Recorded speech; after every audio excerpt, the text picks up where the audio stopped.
दोस्तों नमस्कार, राजेंद्र द्विवेदी, RunIndia.com। मित्रों, अंतर्राष्ट्रीय महिला दिवस हर वर्ष मनाया जाता है। इसको मनाते हुए 48 साल पूरे हो गए। हमारे देश में भी इसको बड़े जोर शोर से मनाया जाता है। सेमिनार संगोष्ठियां आयोजित की जाती हैं। लेकिन जो मूल रूप से जो महिलाओं को अधिकार दिया गया, जिसके जो एक के आधार पर हमारे देश के सर्वांगीण विकास की एक रूपरेखा महात्मा गांधी से लेकर राजीव गांधी से लेकर वर्तमान में नरेंद्र मोदी प्रधानमंत्री सभी देख रहे हैं, और उन्हें हर तरीके से संवैधानिक अधिकार दिए गए। 73वां और 74वां संविधान संशोधन ऐसा संशोधन है जो समाज में क्रांति लाने वाला रहा है। इसमें महिलाओं को 1/3 आरक्षण दिया गया और आरक्षण में यह व्यवस्था की गई हर वर्ग की महिलाओं को आरक्षण सुनिश्चित किया जाए। इसीलिए 21% SC में 1/3 7% SC महिला, OBC की 27% में 9% OBC महिला, और अनारक्षित 50 सीटों में 17% सामान्य मतलब महिला के लिए आरक्षित किया गया, जो 1/3 महिलाओं के आरक्षण की व्यवस्था है। इसी आधार पर 1995 में पहली बार आरक्षण लागू हुआ और पंचायतों शहरी निकायों में चुनाव हुए, और पहले चुनाव में ही 33% से अधिक महिला हमारी पंचायत प्रमुख, नगर पंचायत, नगर पालिका परिषद और सदस्य, ग्राम पंचायत सदस्य क्षेत्र और जिला पंचायत सदस्य चुन के आई, जिनकी संख्या अब जो 2021 के पंचायत और निकायों के चुनाव देश में हुए हैं वो लगभग 46% पहुंच गई, आधी से अधिक हो गई है। और यही नहीं, 21 राज्यों और केंद्र शासित प्रदेशों ने महिलाओं को की भागीदारी बढ़ाने के लिए जनप्रतिनिधियों के रूप में 50% तक आरक्षण की व्यवस्था कर दी। और केंद्र सरकार ने कानून भी पास कर दिया कि लोकसभा विधानसभा में भी 1/3 महिलाओं को विधायक और सांसद सीट सुरक्षित होगी, उनको चयन किया जाएगा, उन्हें चुनाव लड़ने का अधिकार मिला और चुनकर आएंगी। ये बहुत बड़ा बृहद और बड़ा अच्छे स्वरूप भी है और बेहतर है देश के किसी देश के सर्वांगीण विकास के महिलाओं की भागीदारी। और यही कारण है कि आज हमारी बेटियां थल सेना, जल सेना से लेकर अंतरिक्ष तक सब में भाग ले रही हैं। लेकिन सबसे चिंता का विषय यह है कि जब तक हमारी निचली इकाई को सामाजिक समस्या सोशल के रूप में महिलाओं को कार्य करने का अवसर नहीं मिलेगा, कार्य करने नहीं दिया जाएगा, अवसर तो मिला है, कार्य करने नहीं दिया जाएगा, तब तक हमारा असली जो मूल उद्देश्य है महिलाओं को आगे बढ़ाने के लिए, समाज को आगे बढ़ाने के लिए, वो पूरा नहीं हो पाएगा। इसका उदाहरण यह है कि हमारी स्थिति क्या है महिलाओं के चुने हुए प्रतिनिधियों को लेकर।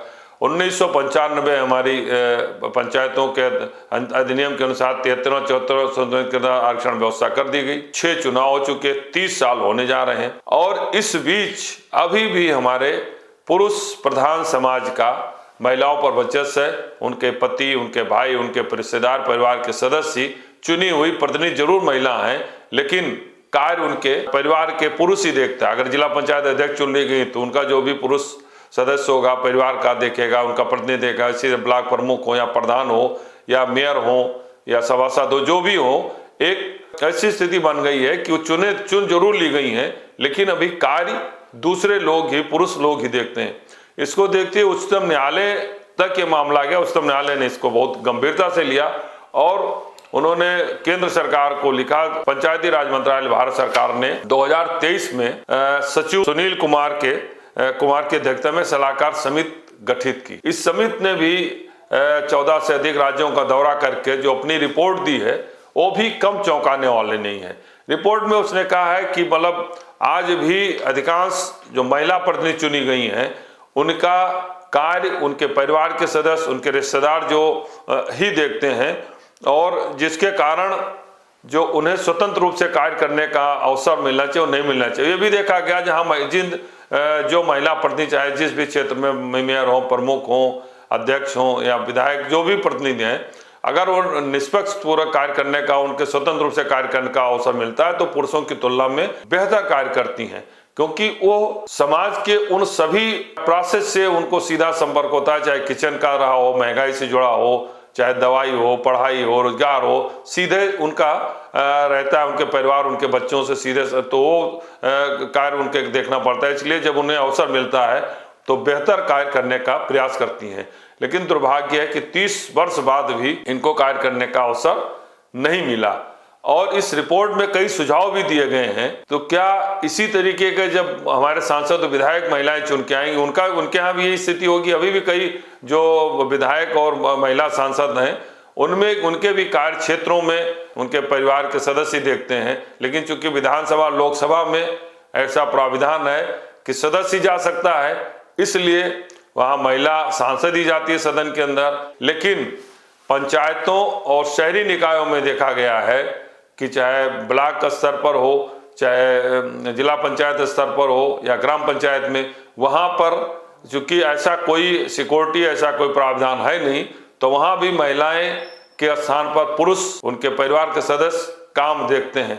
और ये इसलिए हो रहा है, सबसे इंटरेस्टिंग है, ये कर्मचारियों को सूट भी करता है। जो कर्मचारी होते हैं हमारे, चाहे ग्राम पंचायत से हों, चाहे शहरी निकाय के हों, जो भी हैं, उन्हें ठीक भी लगता है, क्योंकि महिलाओं के साथ काम करने में उनके बहुत सारी चीज़ें नहीं कर सकते हैं, जबकि जो वही कार्य पुरुष के माध्यम से करते हैं तो पुरुष केवल महिलाओं को हस्ताक्षर करना रहता है, तो जो भी मनमानी करना होता है वो पुरुष के माध्यम से, परिवार के सदस्य के माध्यम से कर्मचारी अधिकारी भी कर लेते हैं, तो उनको भी सूट करता है। तो कमेटी ने इसके कई कारण गिनाए हैं। उन्होंने गिनाया है कि एक तो सबसे इंटरेस्टिंग है कि इनको प्रशिक्षित नहीं किया जाता। चुनाव चुन ली जाती हैं और 5 साल कार्यकाल पूरा हो जाता है, इनको प्रशिक्षण नहीं दिया जाए, इनको पता ही नहीं होता है कि इनके अधिकार क्या हैं, इनके कर्तव्य क्या हैं, किस तरीके से इनको कार्य करना चाहिए, कैसे नहीं करना चाहिए, जो इनको पता ही नहीं चलता है। दूसरा ये प्रशिक्षण का अनुभव, और जबकि इसके लिए भारत सरकार काफ़ी पैसा भी देती है प्रशिक्षण के लिए। दूसरा है इनको चूंकि पहली बार चुनी जाती हैं तो अनुभव भी नहीं होता है, तो अनुभव की कमी होती है। और तीसरा सबसे बड़ा महत्वपूर्ण है, जो इस रिपोर्ट में मेंशन बहुत कमजोर बिंदु में किया गया है, वो है रोटेशन। रोटेशन ये होता है कि हर चुनाव में आरक्षण का रोटेशन बदल जाता है। इसका सिस्टम ये आरक्षण का कि आबादी के हिसाब से इनको आरक्षण दिया जाता है। सबसे पहले एससी महिला को, फिर दूसरे रोटेशन में एससी पुरुष को, फिर तीसरे में ओबीसी महिला को, फिर ओबीसी पुरुष को, फिर महिला को, फिर सामान्य सीटें, ये रोटेशन होता है। और चूंकि एक ही टर्म का ये रोटेशन में आरक्षण एक ही कार्यकाल का दिया जाता है, इसलिए जो भी महिला चुनी जाती है, उनके परिवार के सदस्य जो देखते हैं, उन्हें भी लगता है कि 5 ही साल का, अगले साल पता नहीं ये आरक्षण सामान्य रहेगा या दूसरे वर्ग के लिए हो जाएगा, क्या रहेगा, तो एक असमंजस स्थिति बनी रहती है। इसलिए उसी 5 साल में मनमानी तरीके से अपना कार्य भी करते हैं और उन्हें बहुत ज़्यादा इंटरेस्ट नहीं रहता है कि वो उसको प्रशिक्षित होकर अपने महिला सदस्य को आगे बढ़ा करके कार्य करें, क्योंकि उनको पता होता है कि अगले साल ही अगर ये सामान्य है तो बैकवर्ड हो सकती है, बैकवर्ड है तो सुरक्षित एससी हो सकती है, एससी है तो ओबीसी हो सकती है। तो ये भी है। तो जिस तरीके से लोकसभा विधानसभा में 30 साल का मिनिमम बनाया गया है कि 30 साल बाद जो परिसीमन होगा, उसके बाद जो है आरक्षण की व्यवस्था बदला होगा, यह स्थिति पंचायतों में 30 साल नहीं, तो चूंकि छोटी इकाई है तो कम से कम 15 साल, 3 टर्म तो कम से कम करना ही चाहिए कि जो एक बार आरक्षित हो उसे 3 बार अवसर दिया जाना चाहिए। इससे यह रहेगा स्थिरता आएगी, लोगों में लगेगा अब इस बार हम प्रधान है तो अगले बार भी हम ही को लड़ना है, तीसरी बार भी हमको लड़ना है, क्योंकि 3 बार 15 वर्ष का अवसर मिला है। तो ये भी एक बहुत महत्वपूर्ण कारण है। तो इसमें प्रशिक्षण का अभाव, जागरूकता का अभाव, अनुभव की कमी और रोटेशन प्रणाली, और इसके अलावा महिलाओं में शिक्षित भी कम होती हैं, शिक्षा का भी अभाव है। लेकिन शिक्षा उतना बहुत महत्वपूर्ण नहीं, क्योंकि महिलाओं को अगर प्रशिक्षित कर दिया जाए, उनको प्रशिक्षण दे दिया जाए, उनको बताया जाए कि ये काम है, तो उनको शिक्षा के बहुत ज़्यादा बाधक नहीं बनेगा, मेरा अपना मानना है। उनका अनुभव काम करने लगेगा।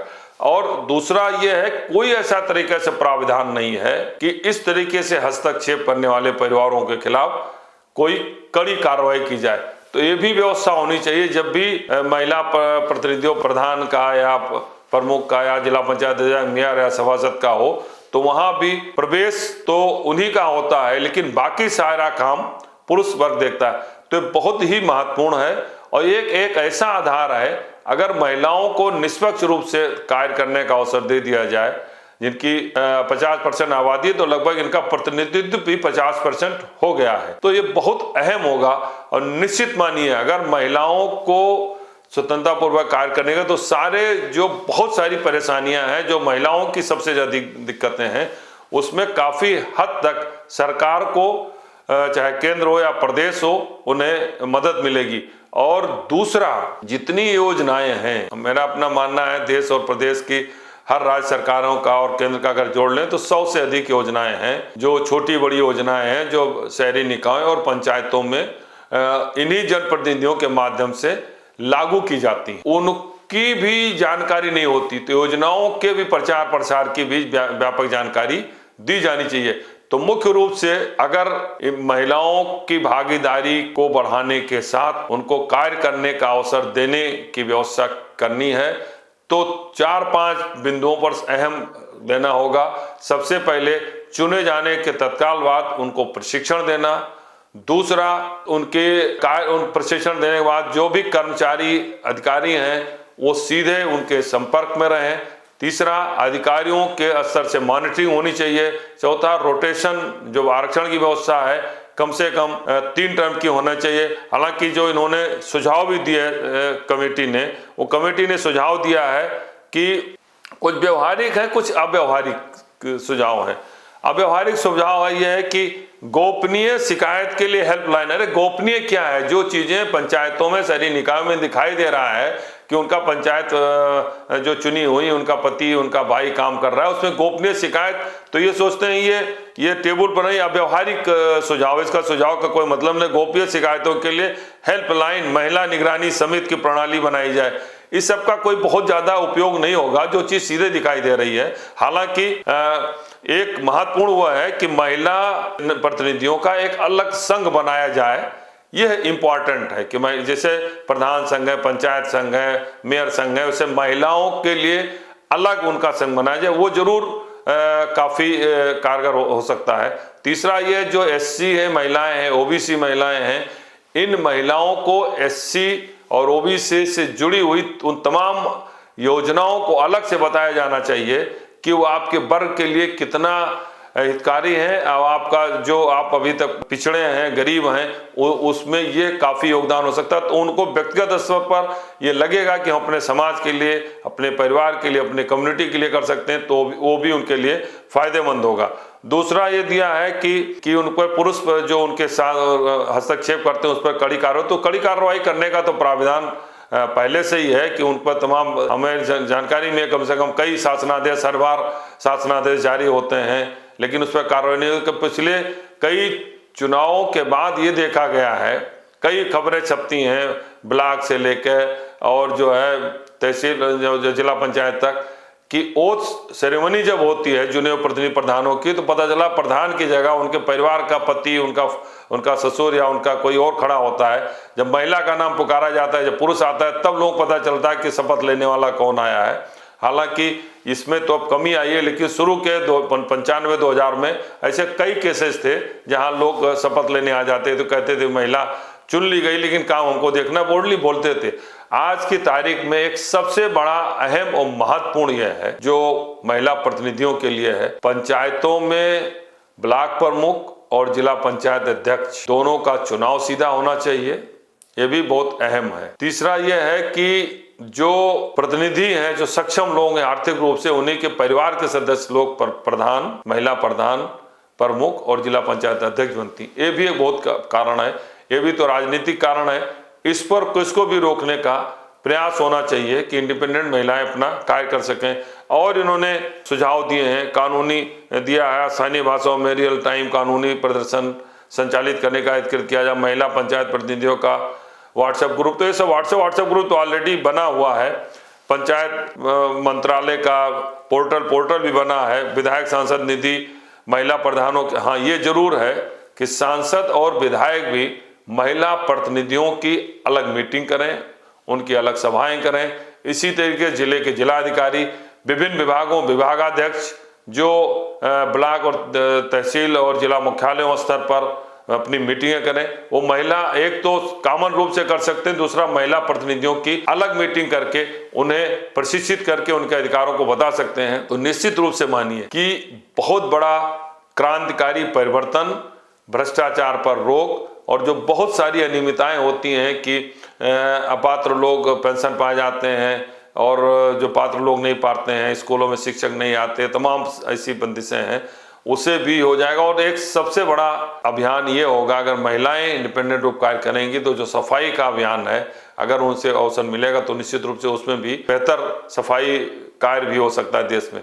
तो मेरा न मानना है, और ये रिपोर्ट भी है, आप जो भी गांव शहर से जुड़े हैं वो देखते भी हैं कि आज भी महिला चुन जरूर ली गई है लेकिन उन्हें कार्य करने का अवसर नहीं मिल रहा है।